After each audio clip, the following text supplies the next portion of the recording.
think there's a big misunderstanding around the term YouTube SEO.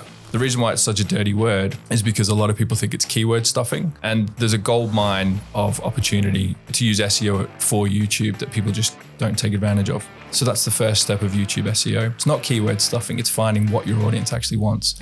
Lee Glynn has bridged the gap between lead guitar and lead generation. From performing at Glastonbury to now working with some of the world's biggest music brands and retailers. He's not just optimizing videos, he's building revenue-generating machines. Basically, if it's a guitar channel or music site, I've worked on it. I suppose I am the music retail guy. You've got a really great analogy, which is Metallica versus Taylor Swift. Oh yeah, so you treat your YouTube channel like a Spotify playlist. You don't go to a Metallica concert to listen to Taylor Swift. Successful communication often means understanding how to speak in the customer's language. Well, what does speaking in a customer's language actually mean when you're talking about YouTube and YouTube SEO? It's a two-pronged approach. You've got to look at your customer avatar and then a price point. So there's two separate search terms, but they can also overlap. You've worked with some massive music retailers and you really helped them kind of dominate in search. What are some of the strategies that you use to really help get them to that point? From what I was told, increased revenue for 20% that quarter just by doing this. And that's how YouTube SEO works. It's finding the search terms people are using to get to you or to your product. That's the way to use it. I think there's a big misunderstanding around the term YouTube SEO. I think a lot of people misunderstand what it is, what it can do for your channel. As a YouTube expert, strategist, specialist in YouTube SEO, how would you define YouTube SEO? So I would define YouTube SEO as using the keywords or the key phrases that people are using to actively search for your product or your service and things about you or anything to do with what you sell, that using that. And there's a gold mine of opportunity to use SEO for YouTube that people just don't take advantage of. The reason why it's such a dirty word is because a lot of people think it's keyword stuffing and it's making a description, a novel, long, or using tags or focusing too much on tags or stuffing your title as long as possible. And that's the old way of doing things. But there's a smarter way of doing it rather than just keyword stuffing. Absolutely. I completely agree with your answer, by the way. I think you're right. YouTube SEO definitely has a dirty word. And I think a lot of it comes down to expectation. Mm-hmm. I think a lot of people think YouTube SEO is the silver bullet that's going to make any video instantly perform and get millions and millions of views. Yeah.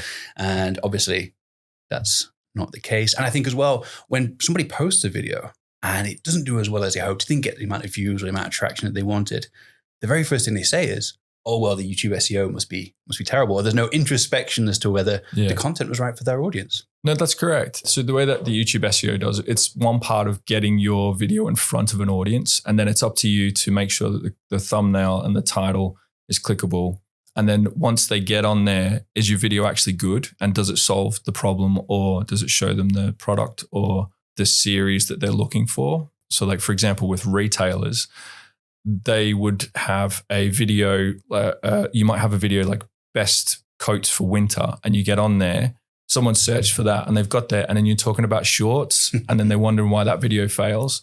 So that's where the YouTube SEO would, it's not going to do you any favors there. Absolutely. That's a great point. I think, again, people just don't put enough emphasis onto the actual video content. Sure. Yeah, but I really like your approach. I like your approach in terms of finding out what it is that your audience is actually looking for, finding those kind of key topics are actually going to serve the YouTube channel rather than just, creating video content, I guess, for the sake of it. Yeah, absolutely. If you want, we can talk about how to find those subjects as well. I would love to know your process for helping find some of those subjects for particular YouTube channels. Sure. So for example, retailers, so I've worked with some of them. Basically, if it's a guitar channel or a guitar or music site, I've worked on it pretty much. Yeah. I mean, yeah, you literally, you're the music guy, really, aren't you, for YouTube channels, I guess? Yeah. Okay. Well, I'm very fortunate. I've had my hand in a lot of those channels and a lot of those blogs. You're very humble. You say you're very fortunate, but really, you've worked extremely hard to get that position. Yeah. No, of course. Yeah. But I, standing on the shoulders of a lot of really good giants, and I've been given a lot of good opportunities. But no, I have worked hard, and I've drilled down on what works on those things as well. So yeah, like I suppose it's my unfair advantage, which helps with, I suppose I am the music retail guy. Music retail guy. That's quite the title. Yeah. But in terms of process, one of the things that the best way that you can use for YouTube SEO is you look at your unfair advantage as a brand. So if I use the word, so let's say if you're a brand and you sell, well, let's use the music because that's the world. So one of the things that we look at is, so if you're a music retailer, the YouTube SEO or the SEO or the YouTube titles or YouTube video structure or the blogs, it's all there in the data in Google Search Console as well. And that's free to use. Yeah. So one of the biggest processes, and this is how to use YouTube SEO properly, is you go into your Google Search Console, go into search results and go into queries. And then there's actual questions that people want answers to in there. So that's the first step of YouTube SEO. It's not keyword stuffing. It's finding what your audience actually wants. Yeah. I'm going, oh, okay. I can make a video or a blog on that for you.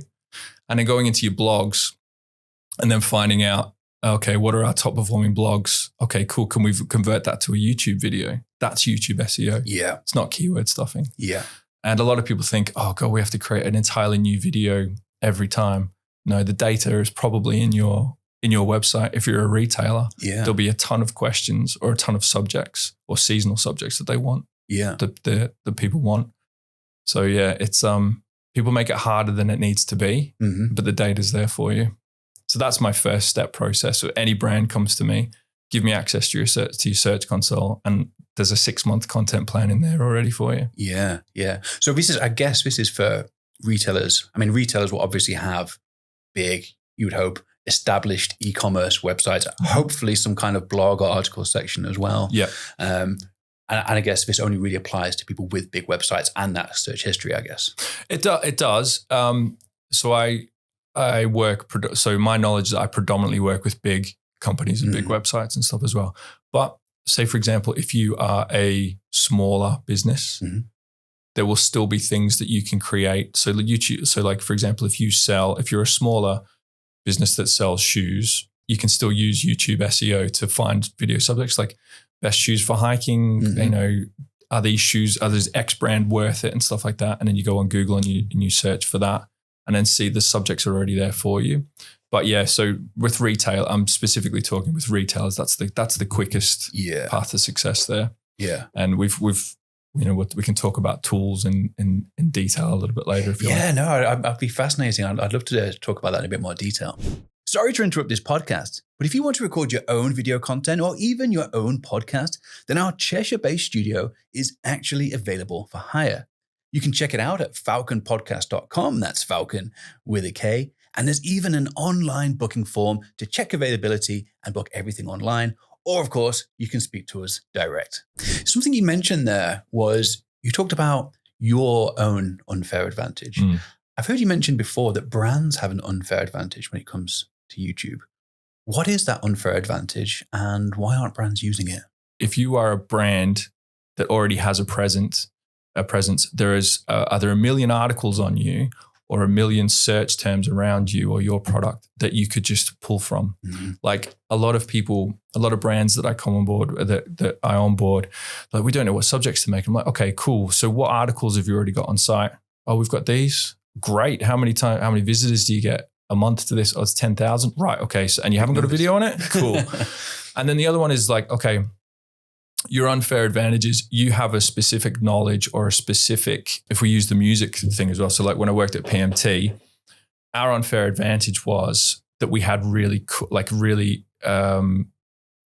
good solid articles on the website, which people were coming to for information, but they weren't using those on site. On YouTube. So I was like, right, cool, let's convert those. And then what we do is we convert those into a YouTube video and then we rewrite the blog to update it and then embed that YouTube video into the blog. And then you've got a double whammy of search. Interesting. And the unfair advantage of that was we were kind of getting predominantly a lot of the rock or metal musicians and stuff coming in. So we went down that path and that went viral. That did really well. But the other unfair advantage was as well, we had the YouTube presenter, Dagan Wilkin, who's a good friend of mine. Shout out to Dagan. He was a really good guitarist and he is a really good guitarist. And he knew about the difference between tube amps and valve amps. Tube amps and solid state amps. So what we did was we created a video, which was the best tube amps for home use, because our unfair advantage was we knew that all these people were coming to the website to find tube amps, but they didn't want them too loud because for anybody who plays tube amps, they're very loud. Yeah. So we were like, right, cool. So let's make a video on the best tube amps for home use. And then we used our unfair advantage, which is we went to all of our sales team. What amps are you selling? How many are you selling? All right, you're selling a lot of these 10-watt tube amps. Okay, cool. But you're selling more than the loud ones? Right. So we need a series on there. So we used that unfair advantage where we could survey our sales team. And then just to make sure, because it was my first like Hail Mary video, this one, I went to the warehouse team as well. I was like, can you back this up that we're not getting any returns on these and stuff as well? That's a great idea. Yeah. And they were like, no, we don't really get any. Okay, cool. So we made a best tube amps for home use. And then that changed. Basically every YouTube channel in the world copied my video. Really? And it changed the course of the trajectory of that business's content plan. Got so many subscribers. And then we were like, cool. We used that unfair advantage of surveying our customers, surveying our sales team, and using someone who had my knowledge of tube amps to write the scripts for Dagan, write the subject, and then he went and played them. And you've got to find what that unfair advantage is to us. And for us, we're all musicians, but we had access to the data. Yeah, that's brilliant. Something I picked up on there, which I found quite interesting, was you looked at to see which were the most popular blogs, the ones that had the most views. And then you retrospectively edited those blogs by adding the video to the blog. Yeah. I'm guessing it's because that blog was already established. And then that was a way to almost promote the video, I guess, at the same time, rather than creating a new blog post of the same topic but with the video embedded. Yeah, correct. Yeah. So anybody who knows about SEO knows if you create two of the same blogs, there's content cannibalization, so you're going to get in trouble there. So all we did was, obviously SEO is constantly changing, but the one constant is duplicate content doesn't work, and fresh content on an established blog is always good. So how that worked for us was, we found the blog. It was doing well. We updated it with new products. We filmed the video. We embedded it in.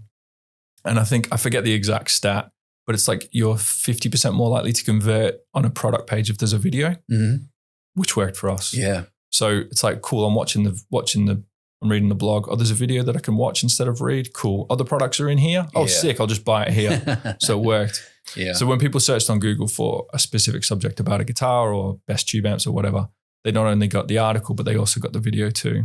Wow. So it's a double whammy. Yeah. And then nowadays, with the way that I spoke to a really, really good SEO team in America yesterday, and they were saying with the way that AI search is going, this is even more important because Google uses it and ChatGPT and all that use it as ranking signals. Yeah, that's right. So you answer that question in the blog and in the video as well. You're laughing. Yeah. I mean, interestingly, we've seen a huge amount of our inquiries now coming from like AI, like ChatGPT, for example, in the source, right? Which is fascinating. We know for a fact as well that YouTube's using, LLMs, large language models, are using YouTube more now as a reference in places like Reddit, for example. Which again, is really important, I think, for brands to know if you want to get that visibility. And of course, you're talking about, Google search visibility as well. YouTube results are often embedded in the search engine results pages. Another great reason for a brand to be on YouTube, which I think is great. So you mentioned Reddit there, though. That's another gold mine as well for like subjects to understand what's popular topic. Exactly, but also to understand what's popular about your brand as well. So a big one that we see in the guitar world is X guitar worth it? Is X guitar is X amp worth it? You create that blog it takes you like a day to write or less if you've got a good writer. You answer that question, is it worth it? And you justify why it's worth it. And then you have a video that doesn't say, oh, this is why it's worth it, but you showcase why it's good or showcase that it's a no-brainer. Yeah. It's a really good, like Reddit is a gold mine for that kind of stuff. Yeah. More so as a warning, more so than anything like, say, Facebook, which is just an echo chamber.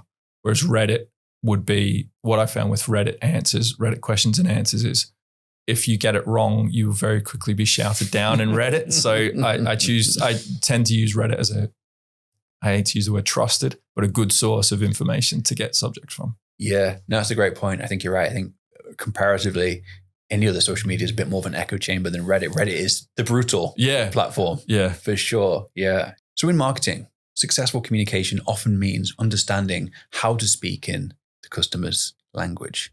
But what does speaking in a customer's language actually mean when you're talking about YouTube and YouTube SEO? Yeah, it's a two-pronged approach. We've got to look at your customer avatar and then a price point. So there's two separate search terms, but they can also overlap. So I'll give you an example in the guitar world. So if you want to speak in your customer's language, let's say, for example, you have a child who wants to learn guitar and they're a big metal fan. So there's two options that you're going to go down the route of here. So you're going to search for best beginner guitar, and then you're going to look at best metal guitars. Mm-hmm. But what you could do is you could create two separate videos there, or you could create, or even a third one, which is best beginner guitars for metal. So that's speaking super niche, but it's speaking in your customer's language because you're speaking to an avatar and an inferred price point. So that's one way of speaking in your customer's language. The other one as well is you go down like a genre niche as well. So in your customer's language, they might like synths, for example. We did a project was like the best 80s synth. Now it's super niche, but has a massive demographic. Yeah. And then within that, you can have, this is the best 80s synth. And then you talk about like the best 80s synth for a certain, like, you want to sound like Gary Newman or whatever. So you kind of have to really understand what your customer is interested in. And there can be an overlap. And then within that overlap, you can create an entire content plan out of it. Yeah. So like best beginner guitars for blues, or so you'd start from best beginner guitars and then you'd branch out blues, metal, rock, country, or best drums for beginners, or best jazz drums, etc. Yeah. So that's a good way to start. Another example of speaking in your customer's language is, say, for example, you have fuzz pedals. You want to choose fuzz pedals, right? Now, not everybody will know that a fuzz pedal was used by Smashing Pumpkins, one of the greatest bands ever. Yeah. But what they might know is they might know that it's a fuzz pedal that they want. Speaking in that customer's language, again, you would create best fuzz pedals. And within that, you would talk, this is where the SEO part comes in. Mm-hmm. You would write, this is the fuzz pedal that Smashing Pumpkins used. So if they're a fan, they're like, oh, that's the one that I want. Yeah. So there's the speaking in that customer's language, knowing why they would be there and understanding if you're a fuzz fan, all right, you like certain bands. Mm-hmm. That's great. So again, one of the terms you mentioned there was avatar. Mm.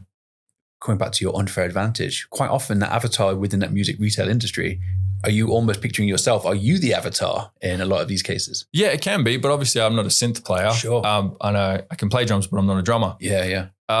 You have to get into the mindset of that avatar of what they'd be interested in. Yeah. And then again, using your unfair advantage. So if you're sat in if you're in a retail environment or got a big YouTube presence, I can guarantee you there'll be people within that industry who know exactly what to talk about. Yeah. And you just speak with them and then understand what that avatar is and why they would choose it. So like, I'll give you a great example. We had a drummer, a really, really good drummer. There's a really good drummers when we were at PMT. I said to him, listen, man, I don't know the difference between these snares. What's the difference between these maple snares and this metal snare? And he went into super detail. And I'll be honest, I tuned out. But it's like, okay, cool. So there's a difference in sound there. Cool. So drummers are going to be looking for a difference in sound.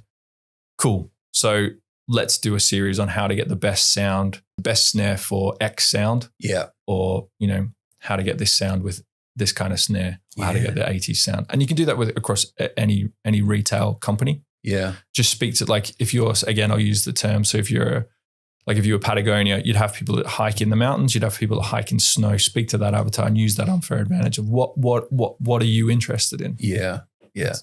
No, that's great. I think in particular as well, helping people identify the sound that they're after in the music industry is probably a really, an easy win. I mean, this is a long time ago when I was interested in guitars, but one of the first bands I used to try and replicate with my guitar was Nirvana. Amazing. So it was all about the distortion and the reverb. There were so many to choose from. I had no idea which one was good. Sure. It almost came down to affordability, to be honest, when I was, again, 16, 17 years old. But I think if it had been a YouTube video at the time that said, well, actually, if you want to sound like Nirvana, this is the pedal they use, play a quick riff on the guitar using that pedal so I can hear it, that would probably be a major reason for me to buy that pedal. Absolutely. But the other thing is as well, so that's you knew who Nirvana was, but you didn't know what pedal they used. Yeah. But if you know what the pedal is, this is another great example of how to use that unfair advantage. If you know what that pedal is, so that the pedal that you might be referring to, I'll tell you exactly what it is. It's a DS1. You are a savant when it comes to music, aren't you? Well, I've got like 6 of them. I collect DS1 specifically. Right. The DS1 pedal, you might be looking for what distortion, best distortion pedal. So here's a content plan for you. So best distortion pedal, which is a blog I've written many times, best distortion pedal. And you go there. And then what you do is you justify so you would talk about who played that pedal. And then all of a sudden you've got, Nirvana play it? Yeah, that's the pedal I want. But you didn't know it was, that's what Nirvana played. So there's YouTube SEO as well. Yeah. So how to use that would be, again, going back to the double tiered approach, you could create a series on how to sound like Nirvana, and there's many videos. I'm pretty sure I've done one of those videos. There's how to sound like Nirvana. You would have that pedal in there. Yeah. And then you would do a single video on that pedal, and you would talk about, Nirvana uses this as well. So double whammy for SEO. Yeah. And then you could include both those videos in a blog about how to sound like Nirvana or how to get the 90s grunge sound. Dude, we could be here all day talking about that. So, so when you're doing all your YouTube research, you mentioned Search Console, for example. Are there any other SEO tools that you use, maybe on like a daily basis? Sure. Yeah, absolutely. So to walk you through a day in the life of how I'd research. Yeah, that'd be great. Yeah. Cool. So you come to me, you're a retailer, and you have questions. So you have retail, you have an established website, you have blogs, you have articles. This is how it really works. So this is more for the people who have an established website or presence online, not necessarily YouTube. Yeah. The tools that I use, the easiest and free one is Search Console. It's free. It's there to use. Learn how to use it. It's pretty easy. So what you do is you go into your search results, and then you sort by queries. There's a goldmine of answers there. The next step, and these are paid tools, is keywordtool.io. It's like $75 US or £75 a month or whatever. And that's quite useful.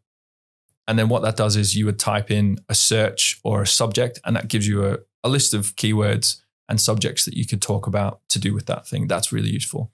And then you go a step further. This is my super secret awesome tool. It's called Keywords Everywhere. And for those of you who don't know, it's a free plugin that also analyzes YouTube videos for you as well. And then the secret sauce for YouTube for that, how that works with YouTube is you use Keywords Everywhere. And it's got this little tool for people also ask. And you just go down and you click on it, and then you can drill down by like the 7 or 8 questions that people ask about that subject.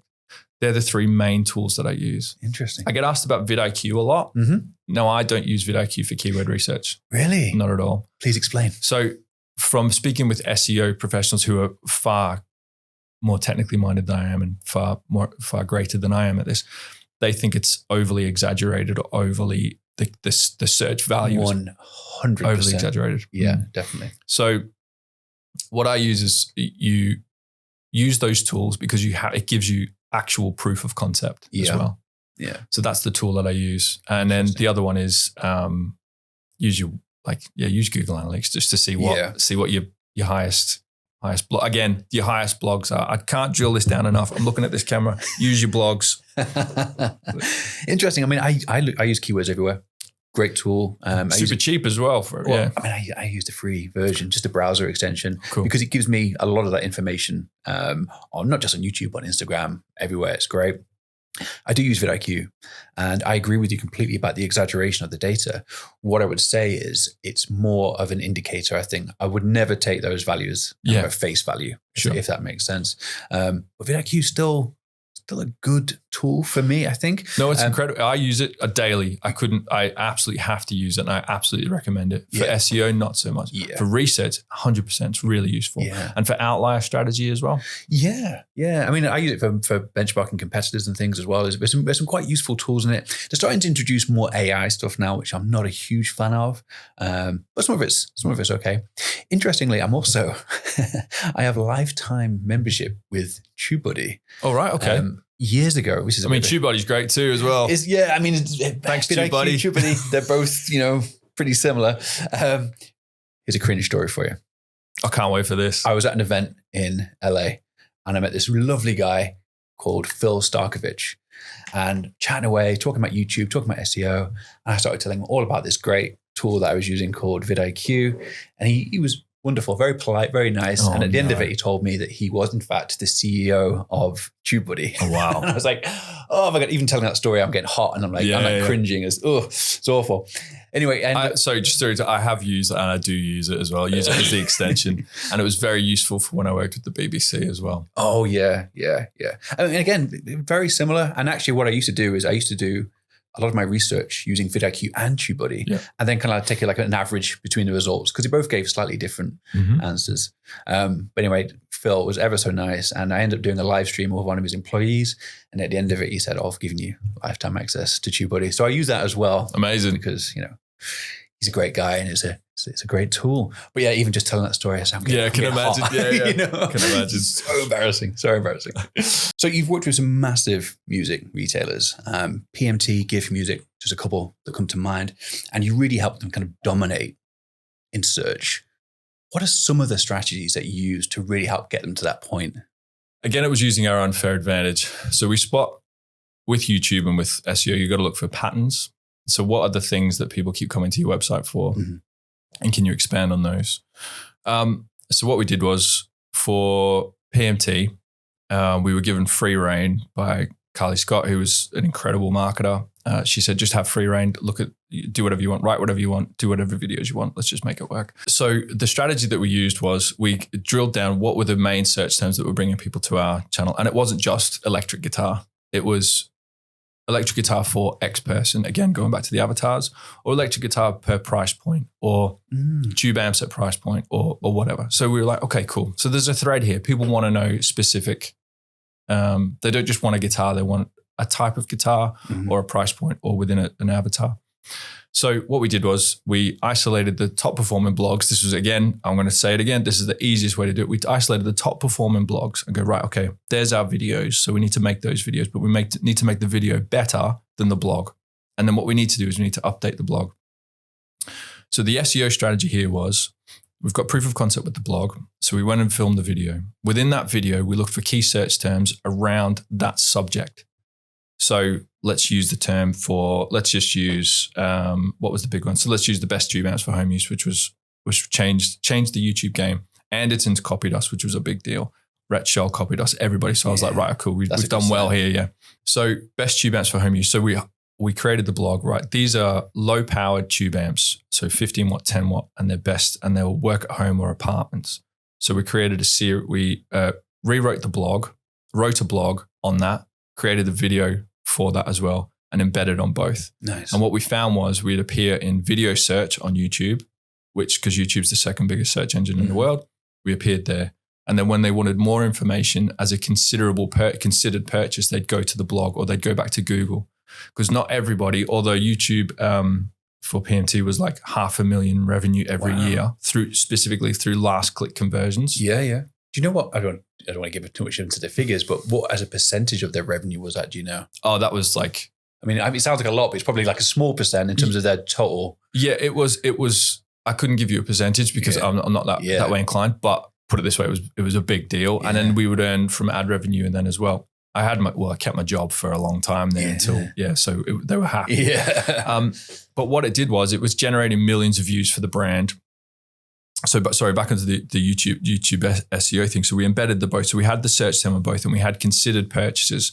And then within that blog, what we did was we would hyperlink the products as well, which is a lot of people forget to do this in blogs. The amount of blogs that I've audited that don't have hyperlinked products is ridiculous. You can probably see it yourself. So we had a direct link to those subjects, and then we consistently updated that blog with fresh content. That's step one. That's an easy one. Great example. I've rolled this out across multiple sites as well. We found for SEO, there was a gap in the market here for church or worship. The term was worship. Really? So worship PA systems. And what we did was we used our unfair advantage was we were getting a lot of feedback that we couldn't get enough stock in for churches in certain areas across the country. And they were like, so I was like, what are they buying? And they're like, well, they're buying PAs, but they're also buying mics and they're buying headsets. Okay, cool. They're buying stands? Yeah, cool. All right, cool. So what we did was I rang up the sales teams. I rang up the stores. I was like, what are the questions you're getting? Wrote them down. From what I was told, increased revenue for 20% that quarter just by doing this. Wow. Got all the answers down. for everybody, all the things that people were asking. And they're like, okay, cool. We've got a PA system, church PA system. We're getting a lot of sales and we're selling out. Cool. Let's create a blog strategy on the best PA systems for church. And then what we do is they're using headsets, best headsets for church, best microphones for church. These are all separate blogs. And then what they were happening is then we create how to create a PA system for your church, which includes all those things, but you've got the separate blogs as well. Yeah. Then we went and made video. We had proof of concept. We went and made videos of it. That worked well. Everything sold out, increased revenue by 20%. So again, that unfair advantage, you've got the people within your industry or the data within your industry to create this blog and YouTube strategy. Yeah. And that's how YouTube SEO works. It's not keyword stuffing. It's finding the search terms that people want, people are using to get to you or to your product. Yeah. That's the way to use it. Amazing. I love that strategy, especially the combination of the kind of the consolidated blog leading to all the individual ones as well. That sounds great. Interestingly, I found out myself recently how big that church scene actually is. I was looking for cameras for the studio, and one of the types of camera I was looking for were PCT cameras, which is pan, zoom, tilt. Okay. So all controlled remotely. And every review that I found on YouTube, it was people reviewing it from a church perspective. Right. Okay. So yeah, it's a big deal. I had no idea. Yeah. Well, that whole, there's always a scene within a scene. So obviously we can't just talk to the guitarists who are viewing here or the guitar marketers here, but another one was like, there's a scene within that scene. So like best bass guitars for worship bands, like they prefer a 5-string or they're potentially a 6-string or best delay pedals for worship because delay pedal is the most used pedal in worship because they love a reverb and a delay in church bands. But maybe there's a niche natural reverb in the church. Yeah, you'd think so. Yeah. But there's a niche with it. There's a content plan within a content plan as well. So that's again YouTube SEO. And I'll give you another example of a video. So another thing is you need to spot the patterns on YouTube as well. So if a video is done particularly well for you, so for example, the best church PA systems, right? Okay, that's done really well. And we've talked about mics and we've talked about headsets. So it's gonna work if you do a separate video on best mics or this or whatever. So again, your avatar and then your price point or drill down to that niche. Yeah, that's good. You talk about patterns a lot. I think pattern recognition is really, really important for YouTube SEO. How is that just something that comes from experience? You've done this enough times that you start to recognize particular patterns, or is it something people can look for? Oh, it's both. So yeah, there is experience. So I can look at it. I can find them faster than normal people, faster than say a beginner. But everybody can learn it. The quickest way to do that is if you want to create a video on something, go into YouTube. So go into Google, search for the subject that you think you want to make a video about and have a look there. Is there a search term? Is there blogs about it? Does there seem to be kind of interest? Use those free tools that we talked about. Is there search volume? Then you go to YouTube and type that in as well. Is there anybody using that kind of, is there anybody making videos around that subject? And there's two ways to look at it.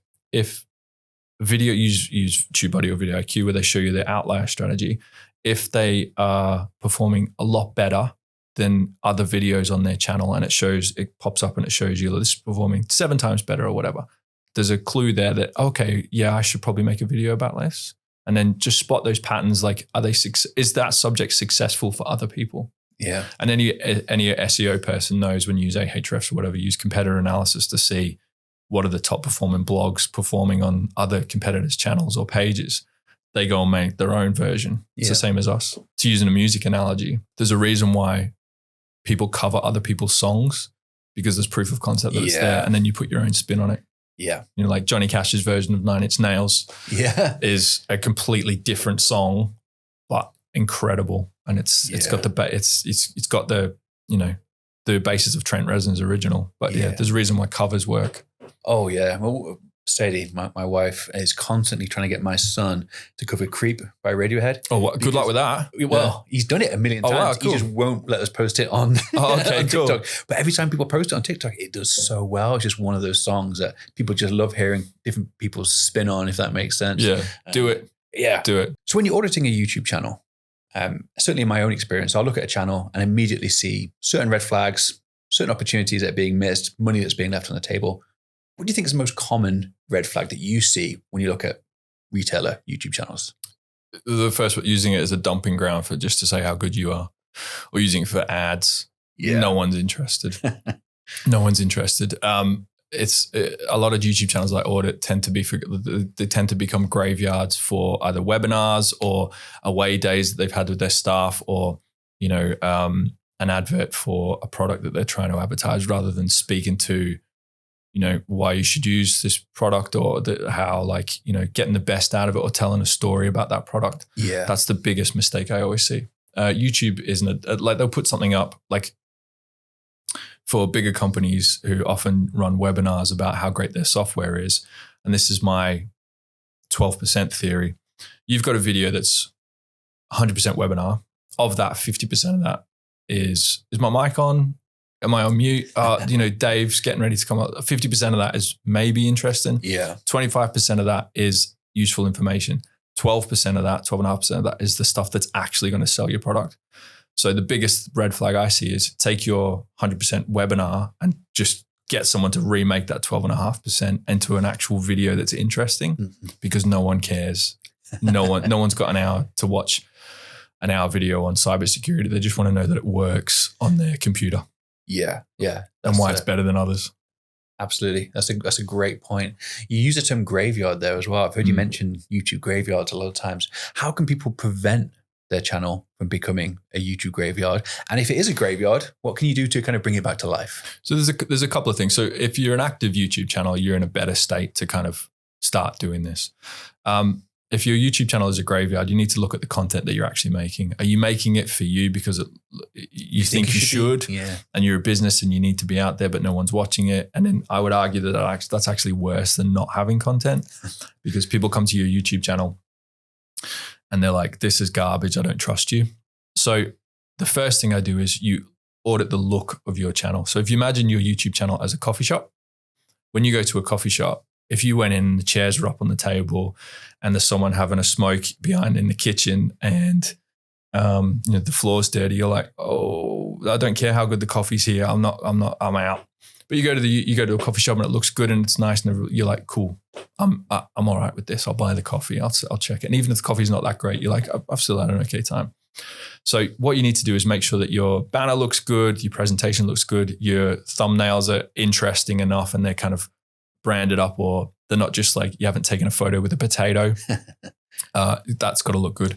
In terms of content strategy though, the graveyard is, if it's not working and you're not getting the views or the results they want, stop doing it immediately, because it's not going to work. And YouTube has gone, listen, man, I've tried. No one cares.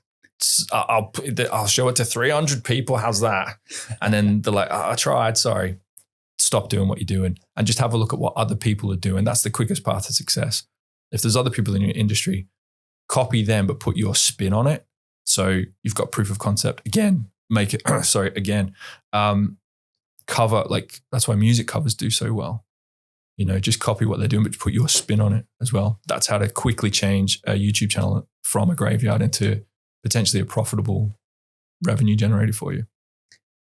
Yeah, I love it. Especially the competitor analysis. I think looking and seeing what's already working is absolutely a great place to start.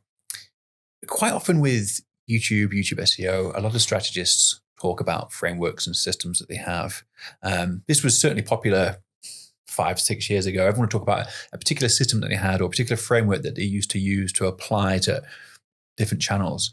I think there's a lot of feeling of security and safety around having a system that you can work within. Okay. Do you think that's something that's still around, or does that not really work on YouTube? No, that makes perfect sense. Now that framework, if you're starting with a framework, that might not work. You have to kind of throw mud at the wall to see what sticks as much as possible.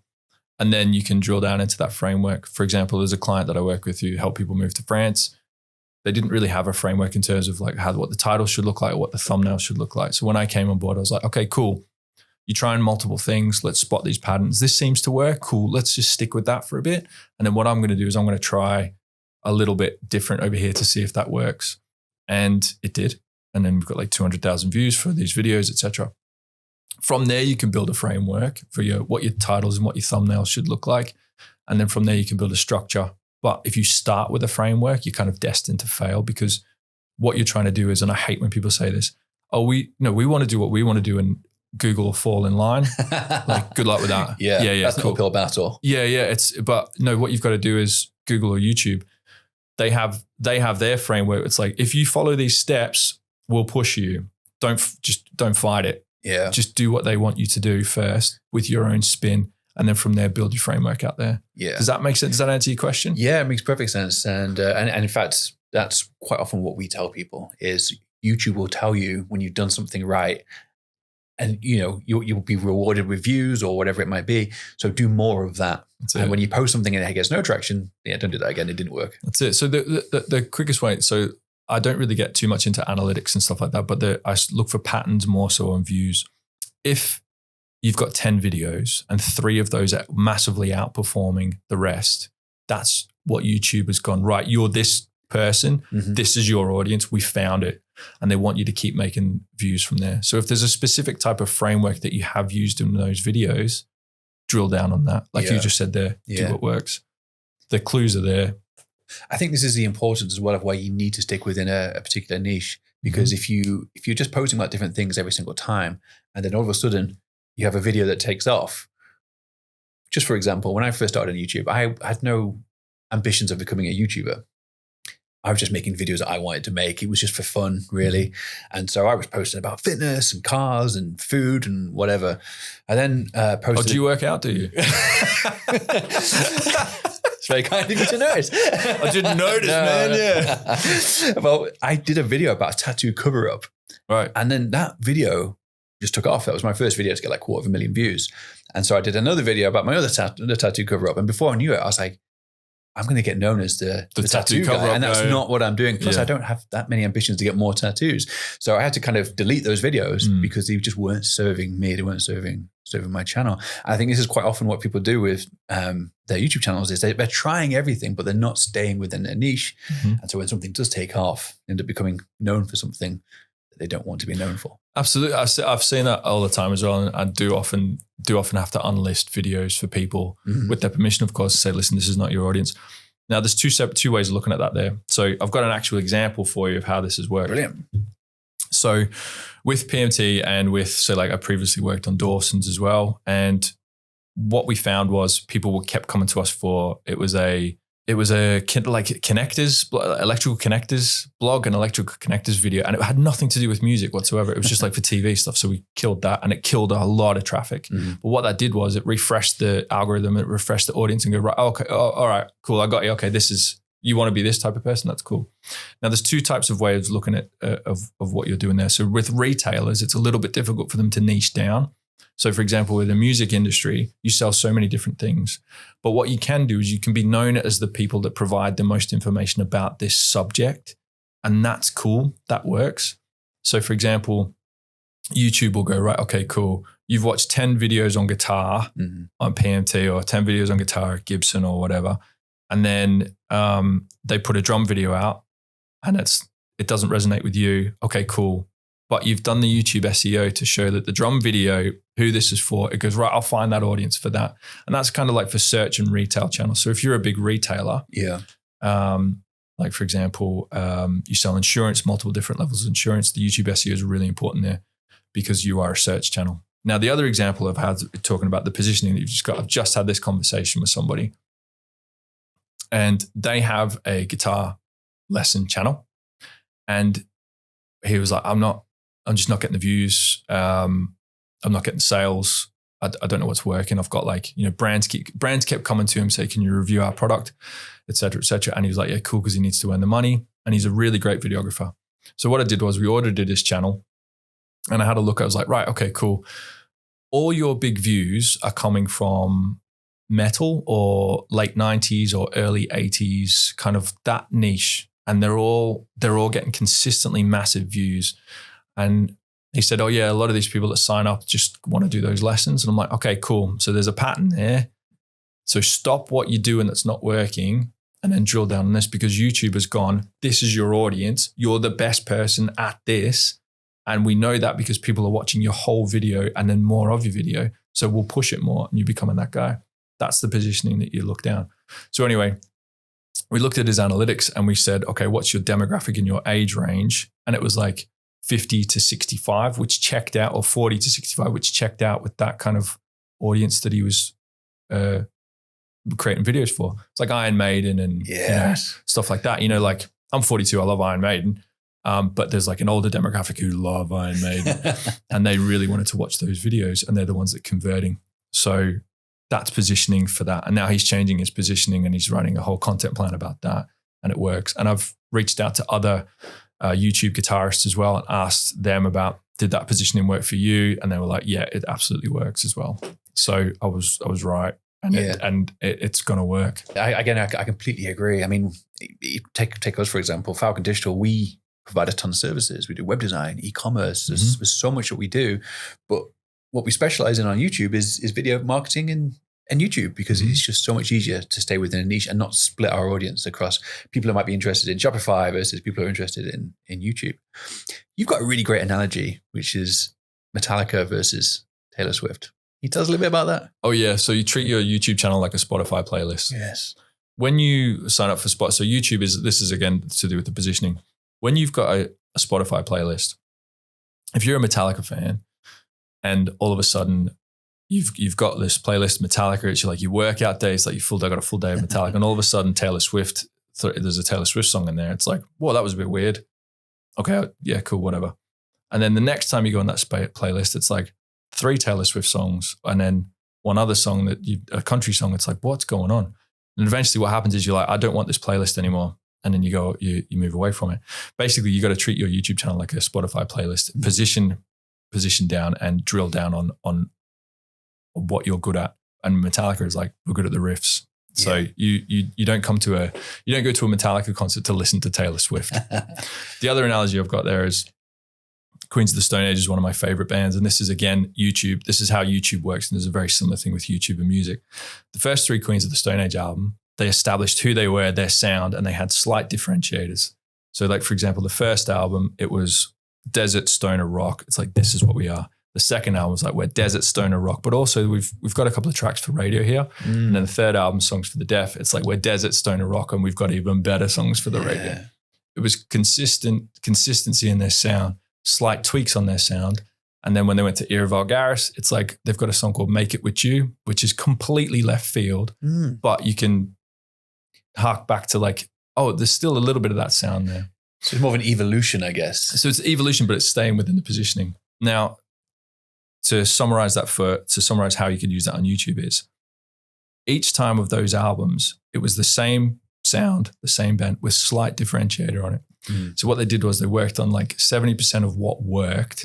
And then what they do is they'd improve or slightly change 20% to expand their audience.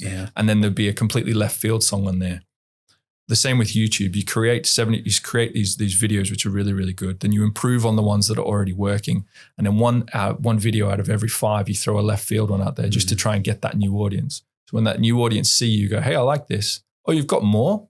Oh, this is related. Cool, I'll stay for this. I'll watch more. And then you've got a fan. Yeah. Same thing. It's great.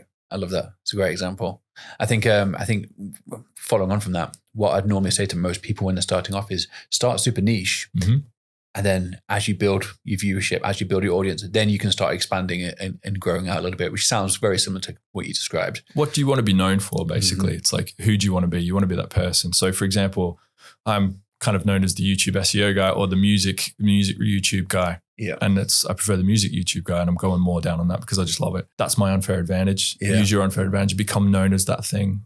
I did that, like Ed Lawrence is the godfather of YouTube. He always says, I solve X problem for Y person. Just do that. That's it. And just stick to that.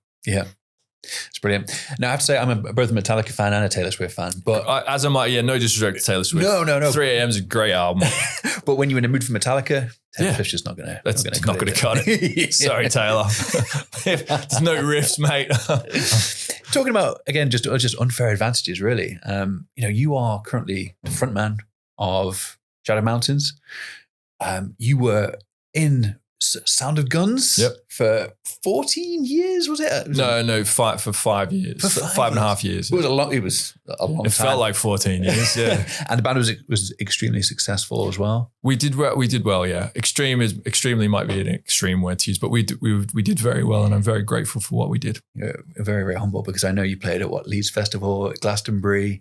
You had incredibly high praise from Zane Lowe at one point as well on Radio 1. We did. We got played in space by Tim Peake as well, in The Astronaut. Oh yeah, while he was in space. That is. And he tweeted us playing our song Antarctica, which was pretty cool. I've been very blessed, very lucky to and I'm standing on the shoulders of giants. I was surrounded by 4 other lads who are extremely talented at what they did. Amazing. But having that music background, having that credibility, that must help you when you're speaking to other music brands, does it? Absolutely. Again, unfair advantage. Yeah. So I work with Gibson. I work with PMT. I work with basically if there's a music retailer or music product, I've either written about it or consulted for them. And I'm very, very thankful for that. Yeah. My unfair advantage was twofold. One, when the band split, I went to an SEO agency and started doing marketing. So I learned about that. And then I got poached by Dawson's, and then eventually got poached to PMT. But my unfair advantage is I can speak that language, and I know the difference between snare, drum, kick, tom, hi-hat, blah, blah. And I know the difference between drumsticks, but I also know the difference between all the different guitars because I'm a guitarist. Yeah. And that helps me speak to that language as well. Yeah. So when you're creating videos, you need to be able to speak to that audience in a way that they understand and resonate with, but not so much that you are making in-jokes while trying to make new friends. Yes. Yeah. I mean, I think as well, it's not just credibility, it is those insights as well. For people watching, the very first call that I had with Lee, I put my guitar in the background for him, just as like a friendly nod, I play guitar, but immediately he recognized, he goes, oh, that's a BC Rich guitar. You're like a music savant, aren't you? Savant's a bit strong. Fan. Fan. I've been playing since I was 9 and I'm 42, what's that, 33 years? Bloody hell. Yeah. That's a lot of experience. And particularly if you worked for brands like Dawson's as well, it's a huge amount of insights that you bring to the table, isn't it? So yeah, I'm thankful that I'm a bit of a gear geek. Yeah. So I still buy gear, I still collect guitars. But yeah, it is an unfair advantage, but I use it strategically and I use it. Why would you not use your unfair advantage? Like if I needed a jar opener, I'd come to you. I actually have surprisingly weak grip, but you'd be so disappointed. So one of the things you've spoken to me about before is this idea of selling transformation. Why is selling the transformation more effective than just trying to sell the product itself? Because people don't care about their product, they care about themselves. So within copywriting as well, you see it yourself, you want to sell the benefit to them or how it changes their life. You, for example, in the music retail world, you will have people that will come to you and they'll be like, right, I know the pedal that I want, I know the exact sound that I want. Or they don't know that the pedal they want, but they know the sound they want. So you sell them the transformation, or you sell them a guitar that will get them to where they want to be. So any product that you do with a YouTube video, you need to sell the benefit that they will get from it. Not as in like, and I don't mean it literally as in like, you will become a better guitarist right now. But what you could say is like, guitarists who understand this get 10 times better at guitar faster. Yeah. Or something like that. That's the transformation that you're selling. Yeah. And then within that, you're talking about your product. Give them the information of how to become what they want to be, and then you sell your product within that. It's just no one cares about your product. I see a load of brands come to me and they're like, we've got this cybersecurity, or we've got this this CMS platform, and people aren't interested in our videos. I'm like, yeah, because you're talking about your platform that they don't know who they are. Yeah. But what they do know is that they need a platform that will help them sell more products. Yeah. So sell that. Yeah. Don't sell your platform. Your platform is the means to an end. Yeah. That's how you sell that. Sell that instead. I think you're exactly right. I think in the same way that your major experience is within music, I've got a big background in YouTube and YouTube fitness. And again, people don't care about the products or the fitness plan or whatever it is. They want the result. And I think it's exactly the same. They want to visualize what the outcome is going to be at the end of it, rather than we don't really care about the product or who's selling it or anything else. Well, you look at, say, like the biggest brands in the world, Nike, Adidas, you look at the sports brand, they're not selling this shoe is really good because it's got this thing in it. They're like, no, if you wear this shoe, you'll be a better power lifter. or they're great for powerlifting shoes or from my understanding of anyway, that's like, I absolutely butchered their marketing plan there. But basically when you're selling an outcome, like when I buy a Nike pair of shoes, I'm like, right, oh, cool. I'm part of that. Like I'm going to get fit. Yeah. I'm absolutely not, but I'm part of that. Like that's the transformation that I want. Yeah. I think as well, it's going back to that speaking in people's language.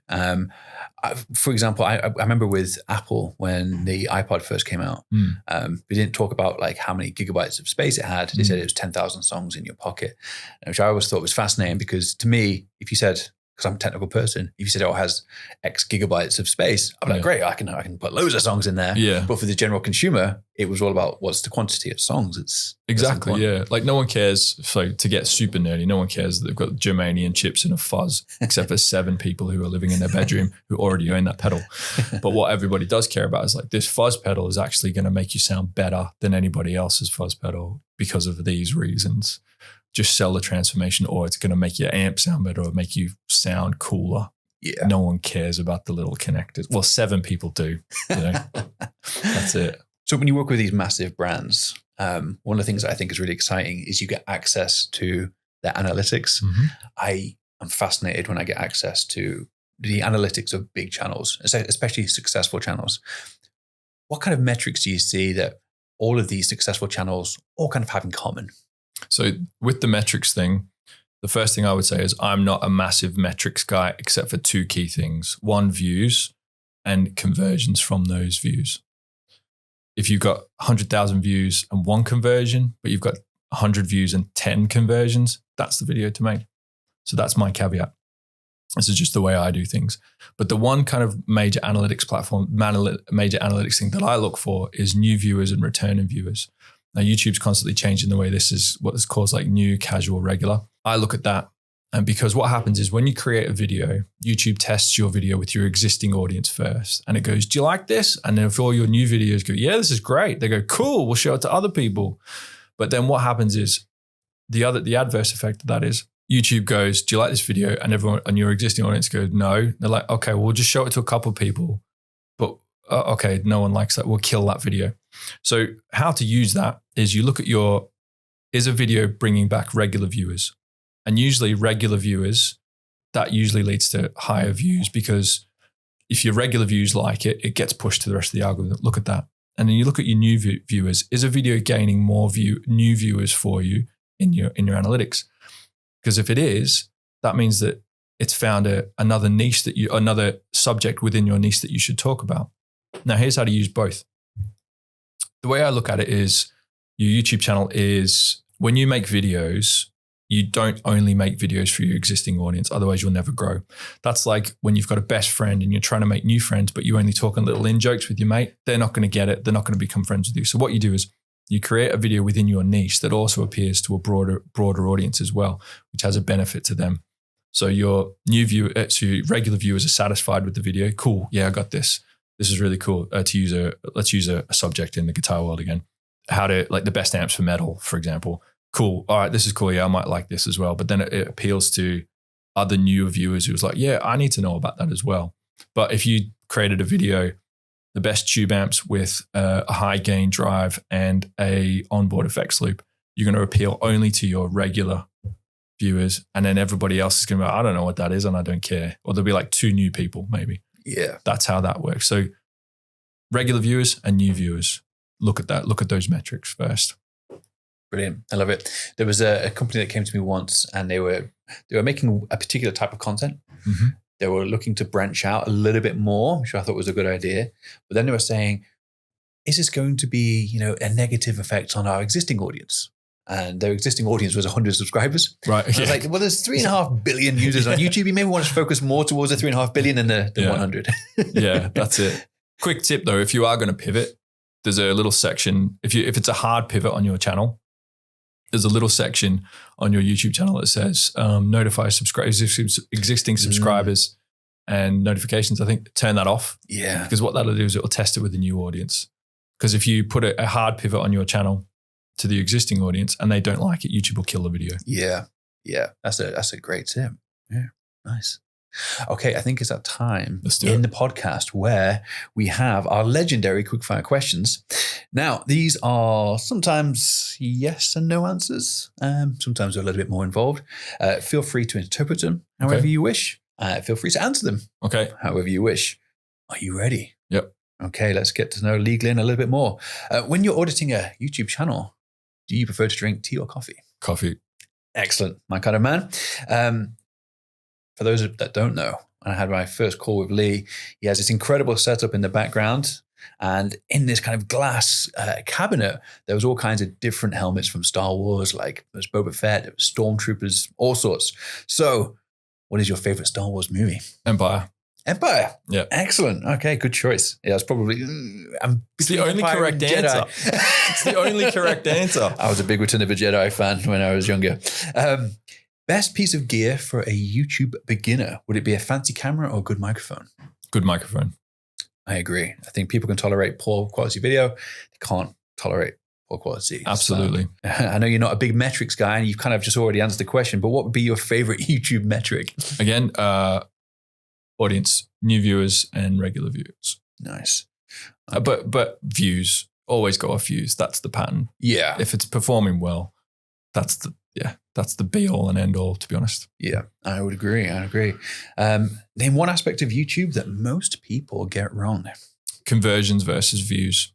So for example, again, if you said this video's got 100,000 views, but we've converted once, was it worth making that video? Mm-hmm. Whereas this video's got 100 views and it's converted 10 times, that's the video to make.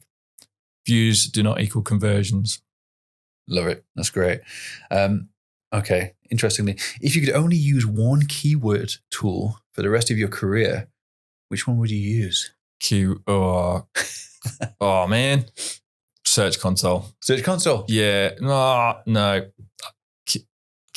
Keywords everywhere. Let's go keywords everywhere. Let's go with keywords everywhere because you can't always have access to clients' search console. That's true. Okay. This might be a bit tricky one. You might need a little bit of time to think about this one, but name one YouTube channel that's currently smashing it right now. Well, obviously I'm going to say Gibson Gear Guy because it's mine. But Huckberry is really good because what they do is they advertise products through a lifestyle show. Mm-hmm. It's a really good watch. Like you're watching this video and it's all of a sudden you've been advertised to and you didn't even know it. Yes. Yeah. Which is exactly what we talked about there. That's a really, really great point. I watched a video recently. It was a comedy kind of sketch almost, but it was for the new movie with Timothée Chalamet, Mighty Supreme. Oh yeah. It was essentially an 18-minute advert for the movie, but it was a skit that was so funny. I ended up watching it all the way through. Okay. It was only really at the end when I kind of realized I've just been advertised to for 18 minutes here. Was that a Zoom call? It was a Zoom call. Okay, That's right. Yeah. It was brilliant. And for most people, I think anyone in business, they've all been on one of those Zoom calls at some point in their lives. Yeah. What is Huckberry then? What do they actually? So it's just lifestyle. They go all over the world checking out really cool places. Right. But within that, they have products that they sell as well. I'm not going to explain it too much. Just watch it. It's just a great travel show. Excellent. Okay, I'll check it out. And then final question, and this one probably will stump you completely. What is the greatest guitar riff of all time? Oh man, the greatest guitar riff of all time. Oh man, it's probably a Whole Lot of Love. Whole Lot of Led Love. Zeppelin. Yeah. It's got to be a Whole Lot of Love. Excellent. Either that or Paranoid. Paranoid is in Black Sabbath. Black Sabbath. I was going to say, there's a few Paranoids around there. So, Paranoid's in Black Sabbath. Yeah. Excellent. Oh man, you killed me there. I know. Yeah, that was I knew that was going to stump you more than any other YouTube question for sure. Thank you so much for being a guest on the show. Thank you very much for having me. Where can people find you? Give us all your links. So just get me on LinkedIn, Lee Glynn, Lee R. Glynn on LinkedIn. We'll leave the links below this video. Obviously. Yeah, absolutely. We'll put the link to Lee's LinkedIn profile in the description below. Just type in Lee Glynn and look for the guy holding the guitar. That's what I tell everybody. Excellent. But thank you so much for your time. It's been an absolute pleasure to have you on the show. Thank you for having me. And thank you, sir. Thank you.